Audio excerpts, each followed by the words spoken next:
tudo bem? Eu sou a Bárbara Tenfen, sou responsável pela área de design instrucional aqui da Mobiliza e quero dar boas-vindas para vocês ao nosso webinar. O tema de hoje é definindo estratégias de produção de conteúdo para treinamento. E esse webinar faz parte de uma série de webinars que a gente está fazendo nessa semana, né? Com o objetivo de discutir o que esperar de treinamento e desenvolvimento em 2019. A gente está trazendo 5 conteúdos essa semana. A gente já falou sobre os primeiros passos depois de implementar uma universidade corporativa e também já discutiu como priorizar demandas e orçamento em T&D. Essa semana a gente ainda vai falar um pouquinho de ROI em T&D, com o tema do webinar vai ser como mostrar retorno sobre os investimentos em treinamento, e depois também a gente vai falar de análise de resultados, como definir sucesso na área de treinamento. A gente quer muito que vocês aproveitem esses conteúdos. A gente está trazendo vários convidados muito experientes nessas áreas que a gente está se propondo a discutir, para garantir que vai ser bem enriquecedor para todo mundo que vai assistir. E nesse de hoje, né, como eu falei, que vai ser definindo estratégias de produção de conteúdo para treinamento, a gente trouxe a Natália Francisco, ela é analista de desenvolvimento organizacional na Adamar. Oi, Nath, tudo bem? Olá, tudo bem? E a gente quer agradecer muito a sua presença aqui nesse webinar e vamos começar. Eu que agradeço o convite. A primeira coisa que eu pensei, né, da gente conversar aqui é o que é conteúdo bruto, né? Porque muitas vezes a gente tem esse dilema, né, de definir o que é o conteúdo e o que é o roteiro na hora da produção do treinamento online, né? E o conteúdo bruto, ele compreende todas as informações, dados, reflexões que tem que estar no treinamento. Mas ele ainda não precisa estar tão formatado em questão de recurso, ou o que vai ser utilizado depois na estratégia que você vai utilizar. Então, o que a gente costuma falar, e o que eu costumo também, na minha experiência, recomendar, é que o conteúdo bruto, ele traga realmente essas informações mais brutas mesmo, como ele se propõe a oferecer, e é tudo que precisa ser trabalhado durante o treinamento, mas tem esse vínculo ainda de pensar na estratégia. Formatar ele apenas como os tópicos principais, aquilo que precisa ser apresentado ao longo do treinamento. Um outro ponto, né, que depois que a gente define o que é conteúdo, é como que a gente planeja a produção desse conteúdo, né? Se é melhor terceirizar ou se é o próprio analista que vai fazer. Então, eu passo a palavra para a Nath nesse momento, porque ela sabe muito mais que eu desse desafio. Como que funciona na Adamar? Como que você enfrenta esse desafio no teu dia a dia, Nath? Bom, quando a gente fala de terceirização, o que nós da área de desenvolvimento fazemos? Internamente, nós trabalhamos do começo ao fim, desde o conteúdo bruto até a criação da mídia, quando são temas corporativos e temas também mais simples, como tutoriais de sistema, entre outros. Por quê? Primeiro que a nossa equipe ela é enxuta, e segundo que depende muito da fase que a gente está vivendo ali do ciclo de desempenho. Então tem picos, tem momentos que a gente tem mais picos de trabalho, e momentos que é um pouco mais tranquilo para a gente se dedicar a todas essas fases que um e-learning exige. Então, quando são temas que não são corporativos e também não tão simples, ou que fogem ali da área, né, de desenvolvimento, o que a gente faz? A gente terceiriza para o especialista da área. Então, o que a empresa adotou como estratégia? Nós selecionamos alguns focal points de cada área, das principais áreas da empresa, então as áreas mais estratégicas, pegamos cada diretoria, segmentamos cada diretoria, pegamos um focal point e fizemos a formação de design instrucional com essas pessoas. Então, essas pessoas, elas já estão preparadas para, se surgir uma necessidade, precisamos agora trabalhar tal tema na área, toda empresa precisa ser treinada, essa pessoa, ela sabe, né, como que ela deve montar um conteúdo bruto, como que ela faz um storyboard, como que ela passa tudo isso para a pessoa responsável da mídia. Caso a pessoa especialista do tema que a gente precise trabalhar não tenha participado dessa certificação, o que nós fazemos é, ou alguém de desenvolvimento, ou uma dessas pessoas que já são focal point, sentam com essa pessoa especialista e explicam o básico sobre o que é o conteúdo bruto, o que ela precisa levantar e como que ela precisa montar o formato que ela enxerga que é o mais adequado para passar aquele tema. Até porque ela, como especialista da área, mesmo às vezes não entendendo, né, de andragogia, didática, etc., ela vai saber o formato mais adequado para que as pessoas entendam aquele conteúdo. Então, a gente trabalha dessa maneira, né? E sempre trabalhando assim, o que é o mais simples para aquela pessoa? Que a gente precisa captar dela o tema que ela é especialista, e não o conteúdo final que as pessoas vão receber. A gente tem que garantir que o objetivo seja cumprido, né? De acordo com aquilo que ela entende do tema que a gente vai criar o treinamento. Mais ou menos assim que a gente trabalha. É muito legal porque é justamente esse o objetivo do conteúdo, né? É trazer tudo aquilo que precisa ser falado, independente da estratégia ou do tratamento didático que vai ser feito depois, porque essa é outra etapa, né? A construção do conteúdo, ela envolve a gente realmente trazer tudo que é importante passar para o público no final das contas, né? Então, nossa, muito legal a estratégia que vocês estão usando aí. A gente aqui na Mobiliza e da minha experiência que eu tenho, que a gente costuma fazer, é conversar com a pessoa, porque a gente está um pouco mais afastado do especialista, né? A gente não está dentro de uma empresa que está, no caso de vocês, né, da Adamar, vocês estão dentro da própria empresa produzindo conteúdo para vocês, mas a gente aqui na Mobiliza muitas vezes produz para um cliente externo, né? Então a gente às vezes não entende a realidade dele como um todo. Então, para a gente é muito mais uma entrevista, se aproximar dele com uma conversa, né, para coletar esse conteúdo, do que ele mesmo escrever e depois passar para a gente, quando a gente está, no caso, construindo conteúdo junto, né. Mas muitas vezes o analista ele já vem com o conteúdo pronto. Então, o trabalho daí já é na segunda etapa, de fazer o tratamento desse conteúdo didaticamente, né. Então, é legal ver esse outro lado, como que chega no produto para depois construir o roteiro e a mídia final do treinamento, né? Bem bacana. Uma forma que a gente faz para que esse conteúdo bruto venha com todas as informações necessárias mesmo para esse especialista, também é a entrevista que vocês fazem. Apesar da gente estar perto, a gente faz com que ele enxergue o que hoje você, especialista da área, enxerga de problema. Então, o que estrategicamente a gente precisa fazer, mostrar para as pessoas nesse conteúdo para que esse problema sane e para que a empresa, né, tenha ganhos mesmo com esse treinamento. Então, a partir do momento que a pessoa vê, opa, isso vai melhorar a minha rotina, fica ainda mais fácil para ela de escrever esse conteúdo de maneira, né, mais detalhada e com um objetivo mais focado ali para o produto final. E como que hoje, né, vocês definem o que vocês de fato vão fazer dentro da empresa e o que vocês vão passar para fora, para uma empresa de fora resolver para vocês? Como que é essa tomada de decisão? Hoje a gente passa mais para uma consultoria, para um fornecedor, a parte que demanda para nós mais tempo, né, que hoje a gente não consegue dedicar, que é a criação da mídia em si. Então, o conteúdo bruto, hoje, a gente foca no especialista, porque a gente acredita que é aquela pessoa que vai trazer tudo que é necessário.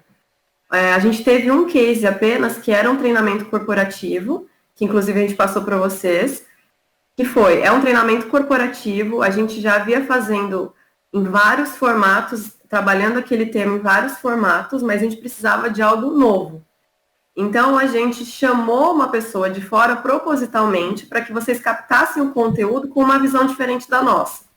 Então, essa foi a estratégia. Porque a gente trabalha esse tema há anos.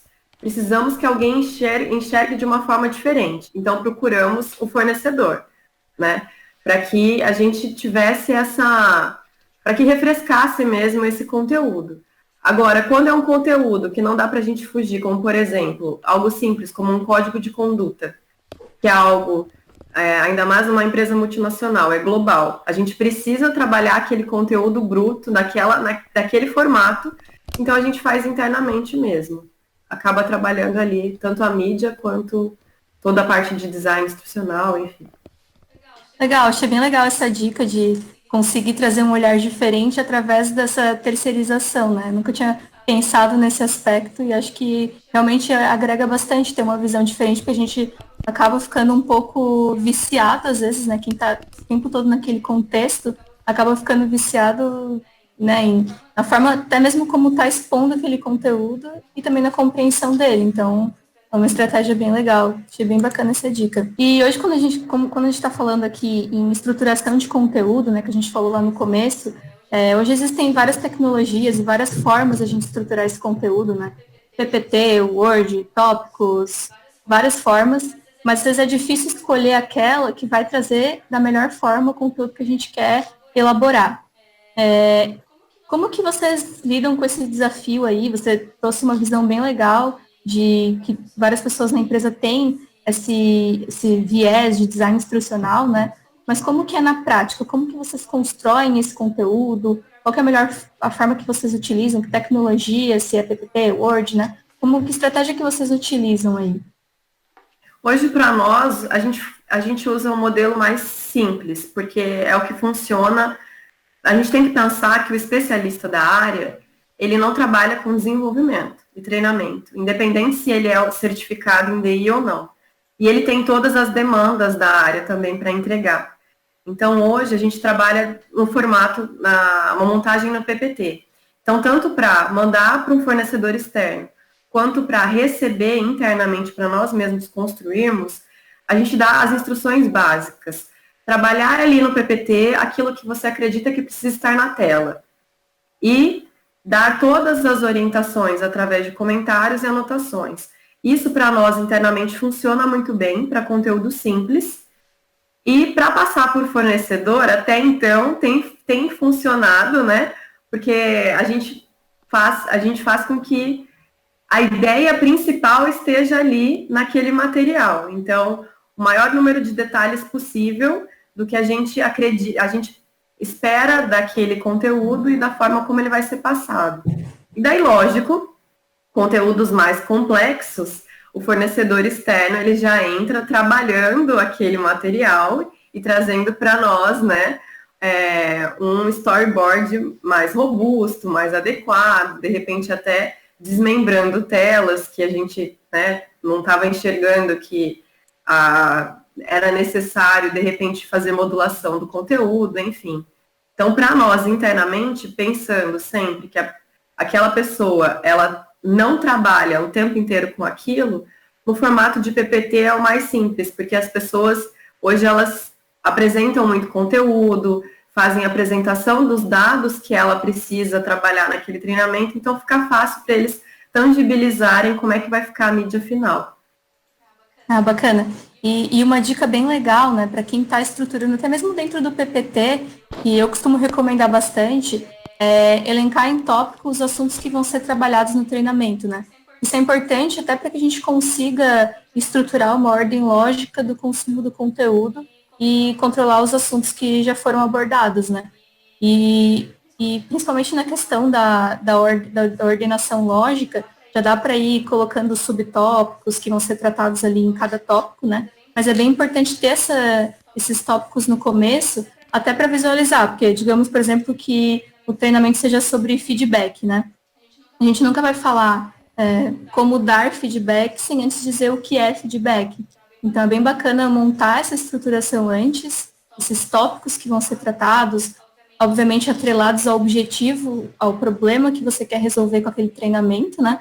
Mas é uma dica que tem funcionado bastante aqui pra gente e que eu acho que dá à pessoa que está construindo o conteúdo essa visão de como que ele vai ficar estruturado no final das contas, né? O que vai ter nesse treinamento, o que vai ter, né, em questão de tópicos e até mesmo depois que tem esses tópicos prontos e preenchendo ali essas lacunas com o conteúdo. Porque aí também tem essa noção de até mesmo do quão longo vai ficar, né? Dependendo da quantidade de tópicos, já consegue ter uma dimensão de se aquele treinamento vai ser possível fazer numa estratégia de rapid learning, de e-learning, né? Então já dá para ter uma visão prévia disso só nessa estruturação. E aí depois é o passo a passo aí que você mostrou super bem. Não, e é perfeito. O que você falou também, Bárbara, quando a gente tem essa visão, a sua dica é perfeita porque nesse momento que a gente lista, às vezes a gente descobre alguns gaps no conteúdo bruto, que a gente vê, olha, a forma como a gente tinha pensado não está na ordem correta, não está tão didático quanto a gente tinha pensado. Opa, faltou a gente ambientar o aluno em algum tópico antes de entrar naquele tema. Então, essa estrutura que você falou ajuda bastante a ter essa visão geral e, de repente, a gente acaba vendo que o objetivo final do treinamento não é aquele que a gente achava no começo, quando a gente faz essa estruturação dos tópicos. Exato. Isso é bem verdade.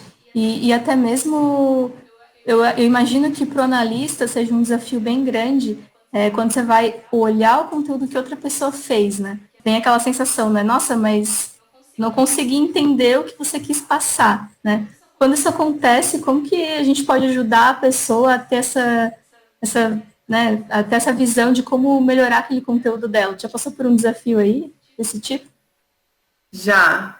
E acho que o mais difícil, assim, quando tem isso, é você mostrar para o outro, que criou o conteúdo, de que a gente precisa sanar esse gap. Porque você fala, opa, eu não entendi o que você quis passar. E a pessoa, não, mas está muito claro, está aqui, é isso que eu quero passar.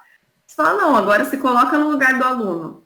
Se ele simplesmente passar por esse tema, na forma como você estruturou, o que ele vai entender?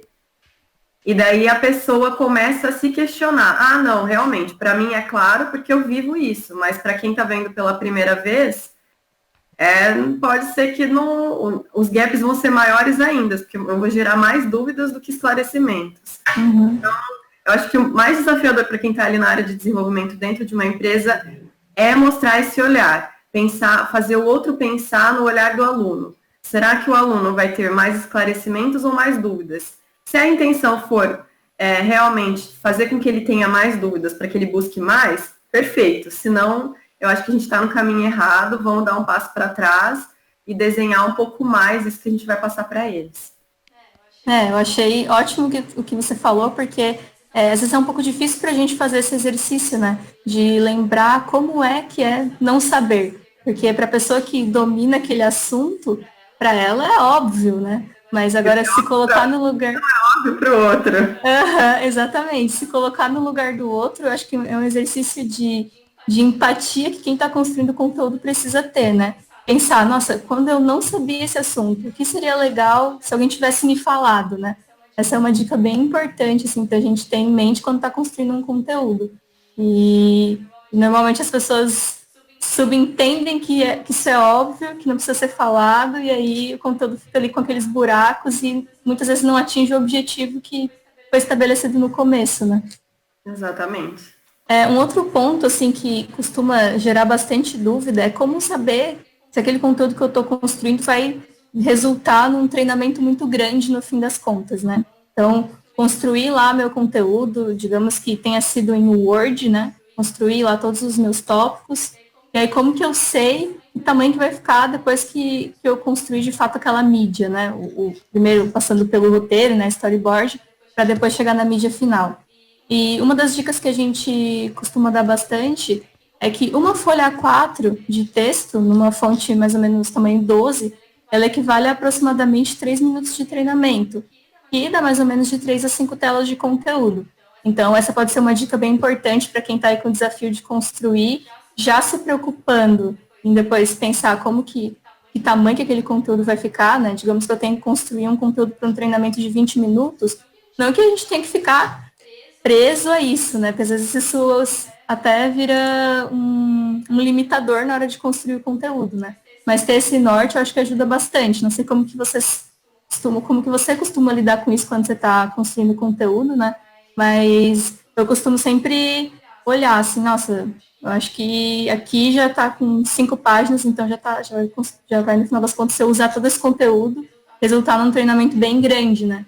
Como que a gente consegue equilibrar esse tamanho do conteúdo com quantidade de telas ou tamanho da mídia que vai ficar no fim das contas, né?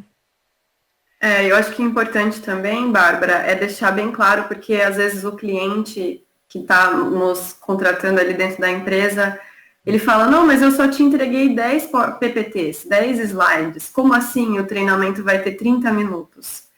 Ele tem que lembrar que você passar 10 slides presencialmente falando aquele conteúdo é muito diferente do aluno estar navegando por si próprio. Então, aquela quantidade enorme que tem no PPT, nem sempre ela vai ser uma tela só. Pelo contrário, às vezes ela vai exigir muita interação do aluno e aquilo vai levar um tempo.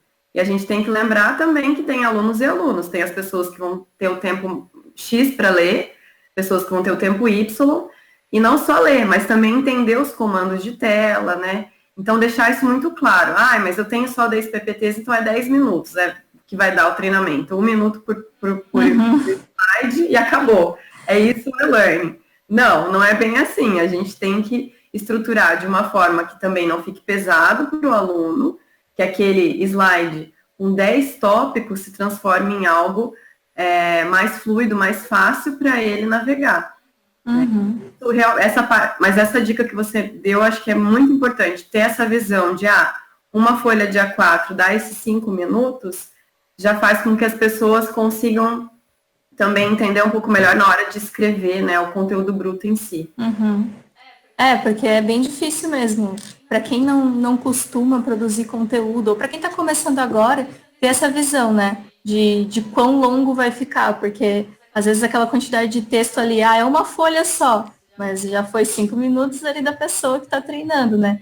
E hoje em dia as pessoas estão muito cheias de coisas para fazer, 1000 inputs de coisas, tem tecnologias e celular e computador e 1000 coisas acontecendo dentro das empresas. Então é bem difícil a gente imaginar que uma pessoa, um colaborador, vai parar mais de 20 minutos para fazer um treinamento. Então é bem importante pensar hoje em mídias de curta duração, né? Então, se já conseguir formatar o conteúdo pensando nisso, pensando numa estratégia toda, né? Porque às vezes eu tenho que passar bastante conteúdo, né, pro treinando. Mas aí que tal fazer várias mídias, pensar numa estratégia como um todo, né? Fazer um e-learning, fazer um vídeo, fazer várias outras mídias, né? Que vão ser passadas ao longo de um mês, digamos, pensar numa estratégia de uma trilha, talvez, né? Talvez seja a melhor forma de expor esse conteúdo do que colocar tudo num treinamento só, numa tacada só, porque isso é exigir uma entrega do treinando que às vezes ele não vai conseguir dar pra gente no primeiro momento, né? Então, dividir isso pode ser uma estratégia que funcione. Sim, e pensar bastante também no público-alvo, porque às vezes o mesmo conteúdo ele precisa ser passado em formatos diferentes para cada público dentro da empresa. Então, às vezes o conteúdo é bastante extenso, sim, mas para o pessoal de fábrica, eu preciso resumi-lo, deixá-lo mais prático, mais vivencial, de repente. Para o pessoal de vendas, que está lá na ponta e que está distante, eu tenho que pensar que eles têm quanto tempo da semana deles para eles pararem e fazerem isso. Então eles têm um dia de home office para se programar, porque o resto do tempo eles estão viajando e estão fora. Então eles não vão conseguir se dedicar a isso. Então eu vou segmentar para que uma vez no mês ele receba um pedacinho desse conteúdo e em tanto tempo ele vai receber. Enquanto que alguém que está próximo de nós, ele pode receber o mesmo conteúdo num dia só. Receber uma pílula antes para ele se preparar, fazer um rapid learning, depois algo presencial e depois fechar com outro rapid learning de repente. Então, sempre lembrar que o mesmo conteúdo vai ser passado de maneiras diferentes para os diferentes públicos que a gente tem na empresa. E a mesma coisa vale para a linguagem, né, Nath? Não dá para a gente falar com todos os públicos da mesma forma. Então, na hora que for construir o conteúdo, já é bom ter isso em mente para não errar no final. Exatamente. Então, você perde o seu público e daí você não atinge o objetivo de jeito nenhum. E lembrar que é a linguagem do público e não a sua. Porque às vezes a gente também tá muito língua de RH, tá muito, né, usando o linguajar ali de recursos humanos. Até que ponto a gente vai conseguir atingir o nosso público, né, e fazer com que eles consigam captar esse conteúdo. Uma coisa bem legal de fazer nesses casos, quando a gente tem essa dúvida, né, será que o conteúdo vai estar aderente para o meu público? Talvez dá para alguém do público ler esse conteúdo, né? Eu construí o conteúdo, eu não estou nessa realidade, quem sabe seja legal dar lá para o pessoal do comercial, digamos que foi para esse público que eu desenvolvi o conteúdo, dá para eles lerem e também darem os inputs deles, porque ninguém melhor do que próprio público para ajudar nessa construção, né? Perfeito, é uma ótima dica. E o famoso piloto, se o conteúdo é muito extenso, faz um piloto com uma pessoa de cada público, de cada área, para que eles tragam os inputs, né, sobre o que pode ser melhorado, o que falta, porque além dos tipos de públicos de diferentes áreas de atuação, a gente também tem que lembrar dos diferentes perfis. Então, a gente tem que trabalhar todos os perfis. Tem pessoas que são mais teóricas, que precisam desse embasamento. Outras pessoas que, se a gente se embasar demais no teórico, a gente vai perder, porque ela prefere a vivência. Então, a gente tem que saber mesclar tudo isso, porque a empresa tem diversos perfis e diversos públicos diferentes para a gente atender. Exato. E aí, volta de novo naquilo que a gente estava falando, né? De ter mídias variadas e formas diferentes de expor esse conteúdo, né? Seja ele um quiz, seja ele um rapid learning, seja ele um vídeo. Então, acho que aí, pensando numa estratégia mais robusta, você consegue atingir todos esses perfis e garantir que aquela informação que você precisa passar e aquele problema que você precisa resolver vai, de fato, estar se encaminhando para a resolução, né? Exatamente. E tanto, até mesmo dentro do próprio e-learning, usar vários gatilhos diferentes para a gente chamar a atenção de perfis diferentes, né? E eu imagino que um grande desafio que o analista de treinamento, analista de desenvolvimento organizacional tenha é priorizar demandas de outras áreas, né? Porque várias áreas demandam que você construa conteúdo, que você ajude na construção desse conteúdo. E como que o analista de treinamento ele pode ajudar as áreas de forma igual, mas priorizando aquilo que importa mais? Como que pode ser feito esse equilíbrio, né? Como que você recomenda? O principal desafio hoje é que as pessoas acreditam que o treinamento é a resolução para tudo. Então, todos os problemas vão ser sanados com o treinamento. Então, surge-se um problema na área, seja processual ou comportamental, busca-se o RH imediatamente, vamos fazer um treinamento sobre isso, porque a partir desse momento não teremos mais problemas. Então, acho que esse é o primeiro desafio. As pessoas acharem que o treinamento é a resolução para tudo. Nossa empresa hoje, ela tem um ciclo de desempenho e desenvolvimento estruturado. Então, no final das avaliações de desempenho, a gente tem um resultado de prontidão e, a partir daí, nós estabelecemos com as diretorias, com os diretores, o que vai ser tratado em plano de desenvolvimento individual e o que vai ser tratado corporativamente, através de treinamentos, sejam presenciais ou online. Então, online, a gente sempre trabalha aqueles que são necessários para a empresa toda, que a gente precisa demandar tempo, logística, enfim. E os treinamentos presenciais, que muitas vezes não dá para a gente fugir deles. Mas se a gente foge dessa programação, chegam demandas diversas, a programação está feita, a gente já tem o calendário completo de todas as ações, mas começam a chegar demandas novas. O que a gente faz? Primeiro, a gente, acho que o mais importante é fazer um briefing adequado com o cliente para identificar se é aquele mesmo problema e se o treinamento é realmente a solução. Então, qual que é o impacto que você identifica hoje pela falta desse treinamento? Tá, então, e esses impactos? Quais são os impactos na estratégia organizacional? Essa é a necessidade para a empresa mesmo? Ou é só algo que a gente consegue sanar com algum outro tipo de ação mais simples? O que vai mudar após esse treinamento na sua área? O que você espera que os seus colaboradores façam de diferente ou que os seus clientes internos façam de diferente após receber esse treinamento? Você acha que vai haver essa mudança? E com essas provocações, eles vão, de repente, chegar na conclusão de que realmente não é o momento de fazer aquele treinamento, ou que o treinamento não é a solução. Se chegarmos juntos na solução, na resolução de que sim, é necessário, então a gente revê o nosso planejamento e inclui ali dentro, né, do ciclo que a gente programou. E daí, claro, entra naquela parte de terceirização que eu te falei. Então, é uma demanda extra. A gente tem o tempo? Tem a equipe adequada para isso? Não, então vamos buscar parceiros fora para nos auxiliar nesse processo. Nossa, eu achei muito legal isso que você falou desse briefing, porque às vezes realmente a gente acha que é um treinamento que vai resolver aquele problema, mas esse briefing às vezes é para a gente mesmo se perguntar quando está construindo um conteúdo, né? Será que é o treinamento que vai resolver esse problema? Será que eu não consigo resolver isso de outra forma, né? Até mesmo para otimizar recursos, né?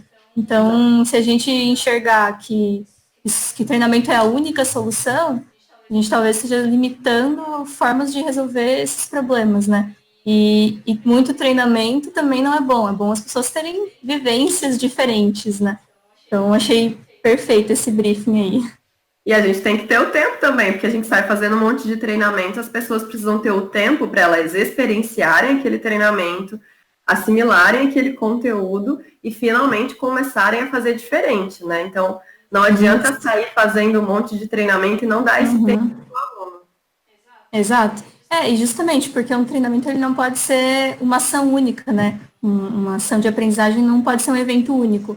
Então, eu fazer apenas um treinamento achando que eu vou resolver todos os problemas é um pouco até de ingenuidade da nossa parte achar que isso vai acontecer, né? Porque é utópico, normalmente não é assim que acontece, até porque as pessoas têm tempos diferentes para aprender e como a gente comentou antes, né? Tem vários perfis e várias formas de fazer com que isso aconteça. Então, é bem importante pensar que não pode ser um evento único ali, que vai garantir a aprendizagem dos alunos. A gente está falando bastante aqui sobre o envolvimento que as pessoas precisam ter com o treinamento e também que o treinamento não pode ser um evento único, né? E um desafio que a gente passa bastante é a escolha da mídia, né? E como que é aí na Adamar? Um perigo que a gente pode correr muito é focar sempre no mesmo tipo de mídia, né? Vocês já passaram por algo parecido aí? Como que foi esse desafio? Passamos. O que acontece, né? Até pouco tempo atrás, acreditava-se só no treinamento presencial. Ele era a solução de tudo e as pessoas ficavam muito, muito tempo dentro da sala de aula.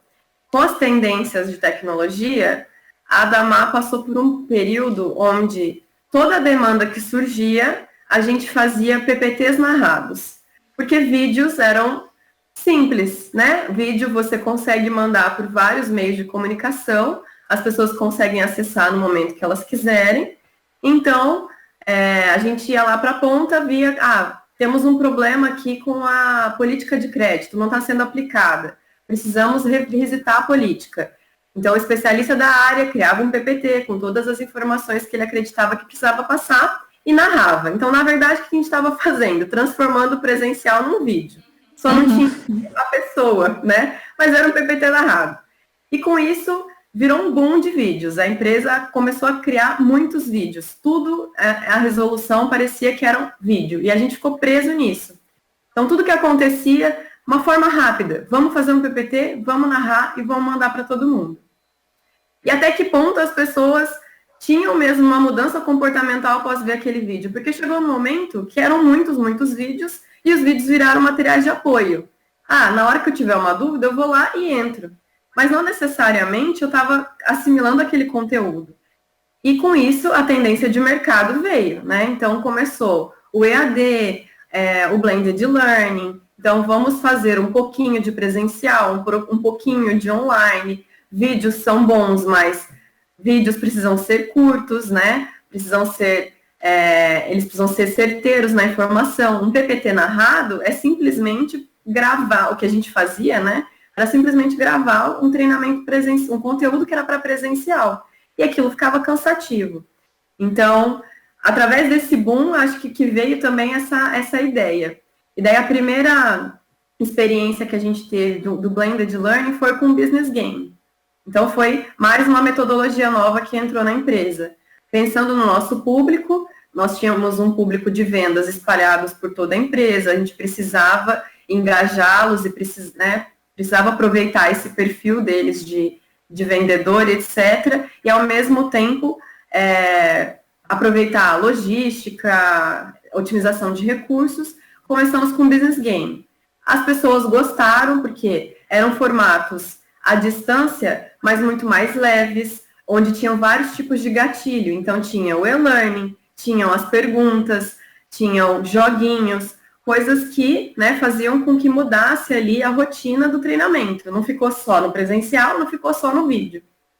Então, veio a LMS e hoje a gente trabalha todos os tipos de gatilho. Então, às vezes, em um treinamento só, é utilizado pílula, é utilizado vídeo, utilizado o e-learning, o treinamento presencial, seja em formato de workshop, bate-papo, às vezes até mesmo fóruns. Então, a gente trabalhou um tema com eles. Em seguida, o pós-treinamento é uma abertura de um fórum, onde todo mundo entra num webinar e discute a respeito do tema e o que foi feito de diferente ao longo do ano. Então, é um desafio, não é fácil você trabalhar esse blended learning, mas o engajamento das pessoas é muito maior.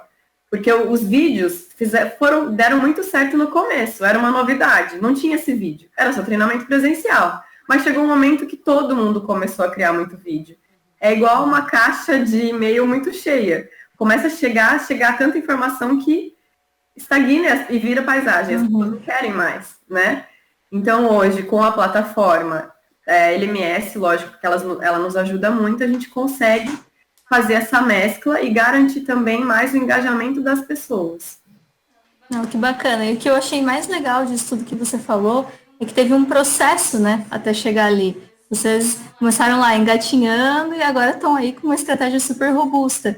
Então, para quem está começando agora, é bem importante ter em mente, né? Não adianta, muitas vezes não vai resolver o teu problema, querer começar com um treinamento gamificado que vai revolucionar o mundo do e-learning. E então, né, tenta construir um conteúdo mais simples, começa aos poucos, e aí, né, ao longo da tua estratégia, tudo aquilo que vai começando a evoluir, como aconteceu aí no caso de vocês com a Damar, vocês aí formataram agora uma coisa super, né, que engaja de verdade a empresa e todo mundo tem vontade de participar. Então, acho que esse é realmente o caminho para quem está com esse desafio agora de começar a produzir conteúdo para treinamento. Exatamente. Começar fazendo algo diferente, mas que seja possível, que esteja dentro ali das possibilidades, para aí, então, começar a incrementar e aumentar, né, esse leque aí de possibilidades. E, gente, isso era o que a gente tinha para apresentar para vocês.